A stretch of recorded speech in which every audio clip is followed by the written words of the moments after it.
নমস্কাৰ পুনৰ আপোনালোকক স্বাগতম জনাইছোঁ মোৰ অন্য এটি ভিডিঅ'লৈ ইতিমধ্যে আমি 2025 বৰ্ষটো কোনটো ৰাশিৰ কেনেকুৱা যাব তাৰ শৃংখলাটো শেষ কৰিছোঁ এতিয়া আমি আৰম্ভ কৰিম অন্য এটা নতুন শৃংখলা আজি আমি জানিম কালসৰ্পদোষৰ বিষয়ে কিন্তু তাৰ আগতে আহক আমি আৰম্ভ কৰোঁ এটা ধুনীয়া অসমীয়া শায়েৰীৰ সৈতে বিপদৰ সময়ত কেতিয়াও আনৰ সাহচৰ্য আশা নকৰিবা কিয়নো আন্ধাৰ আহিলে নিজৰ গাৰ ছাটোৱেও লগ এৰা দিয়ে আহক আজি আমি আৰম্ভ কৰোঁ কালসৰ্পদোষৰ শৃংখলা 1 আমি প্ৰথমে জানিম তক্ষক কালসৰ্পদোষৰ বিষয়ে এই দুখটো তেতিয়া হয় যেতিয়া লগ্ন ভাৱত কেতু থাকে আৰু সপ্তম স্থানত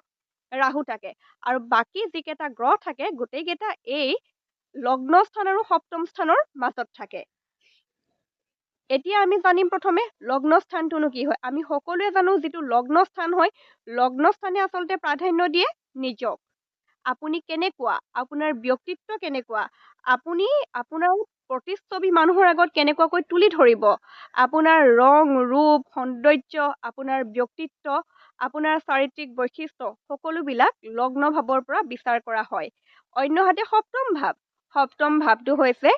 প্ৰেমৰ ভাৱ দাম্পত্য জীৱনৰ ভাৱ জীৱন সংগীৰ ভাৱ গতিকে এই দুটা অত্যন্ত প্ৰয়োজনীয় স্থানতে যেতিয়া ৰাহু আৰু কেতুৰ তাণ্ডৱ নৃত্য চলে আৰু বাকী গ্ৰহবিলাকে অসহায় হৈ ভিতৰত সোমাই পৰে তেতিয়ানো আমাৰ জীৱনলৈ কি পৰিৱৰ্তন আহে জানো আহক যেতিয়া তক্ষক কালসৰ্প দোষ হয় তেতিয়া প্ৰথমতে কি কৰে ভ্ৰমিত কৰে যিহেতু লগ্ন স্থান আপোনাৰ কাৰক হয় আৰু তাতে কেতু বহি আছে আৰু আপোনাক ৰাহু কেতুৱে ভ্ৰমিত কৰিব আপুনি কোনো কাৰণত ডিচিশ্যন ল'ব নোৱাৰিব কি কৰিলে ভাল হ'ব কি কৰিলে বেয়া হ'ব সেইখিনি আপুনি ভাবি উলিয়াব নোৱাৰিব আপোনাৰ মনটো তেওঁলোকে এনেকুৱাকৈ কণ্ট্ৰল কৰিব এনেকুৱাকৈ নিয়ন্ত্ৰণ কৰিব যে আপুনি সঠিক সময়ত সঠিক সিদ্ধান্ত ল'বই নোৱাৰিব দ্বিতীয়তে তেওঁলোকে প্ৰভাৱ পেলাব আপোনালোকক নাম আৰু ফেমৰ ওপৰত অৰ্থাৎ আপোনালোকৰ প্ৰসিদ্ধিৰ ওপৰত তক্ষক কালসৰ্পদোষ এনেকুৱা এটা দোষ সেই দোষটো যেতিয়াই সক্ৰিয় হয় তেতিয়াই কোনো কাৰণ নোহোৱাকৈ মানুহে আপোনালৈ আঙুলি টোৱাব য'ত আপোনাৰ ভুল নাই তাতো মানুহে আপোনালৈকে আঙুলি টোৱাব অৰ্থাৎ আপোনাৰ মিছা বদনাম মিছা অপযশ আদিৰ যুগ সক্ৰিয় হৈ যাব তৃতীয়টো হৈছে তেওঁলোকে দাম্পত্য জীৱনত বাধা পেলাব যিহেতু সপ্তম স্থানটো হৈছে জীৱন সংগীৰ প্ৰেমৰ দাম্পত্য জীৱনৰ কাৰক আৰু তাতে যদি কালসৰ্পদোষ লাগি থাকে তেতিয়াতো সমস্যা হ'বই কোনো কাৰণ নোহোৱাকৈ প্ৰেমৰ সম্পৰ্ক ভাঙি যাব পাৰে বা বিয়া পিছুৱাই যাব পাৰে বা বিয়াখন হোৱাত বাধা আহিব পাৰে আৰু কেনেবাকে যদি গুৰুৰ কৃপাত বিয়া হৈও যায় আৰু এই দুখটো খণ্ডন কৰা নহয় তেতিয়াও সমস্যা আহিব কোনো কাৰণ নোহোৱাকৈ স্বামী স্ত্ৰীৰ মাজত ভুল বুজাবুজি হ'ব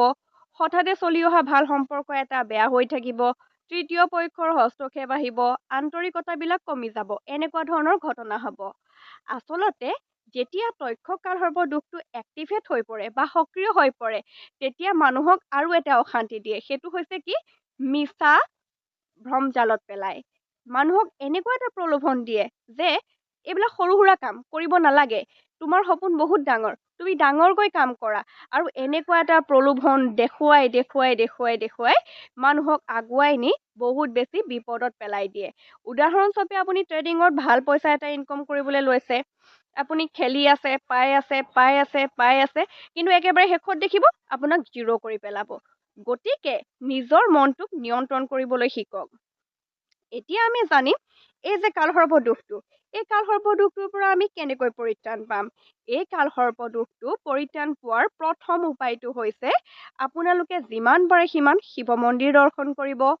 দ্বিতীয়টো উপায় হৈছে কোনো ধাৰ্মিক অনুষ্ঠানত আপোনালোকে বেলপুলি ৰোপণ কৰিব লগতে যদি সোমবাৰে নিৰামিষ খাদ্য খায় তেতিয়াও এই দোষটো বহুতখিনি খণ্ডন হৈ যায় আৰু যদি সেই দোষটো অতি পীড়িত হৈ পৰে বা সম্পূৰ্ণৰূপে সক্ৰিয় হৈ যায় অন্য একো উপায় নাথাকে তেতিয়া ভাল এজন জ্যোতিষীৰ পৰামৰ্শ অনুসৰি গোমেদ ৰত্ন ধাৰণ কৰিব পাৰে অথবা তামৰ নাইবা ৰূপৰ এহাল জুৰীয়া সাপ দান দিব পাৰে এইখিনিতে পুনৰ কৈ থওঁ এইখিনি উপায় কৰাৰ আগতে এজন ভাল জ্যোতিষৰ দ্বাৰা পৰামৰ্শ লোৱাটো প্ৰয়োজনীয় আজিলৈ ইমানেই ইয়াৰ পিছত আমি অন্যান্য কালসৰ্প দোষবিলাকৰ বিষয়ে জানিবলৈ চেষ্টা কৰিম কোনটো দোষ থাকিলে কি হয় আৰু ইয়াৰ পৰা কেনেকৈ পৰিত্ৰাণ পাব পাৰি ধন্যবাদ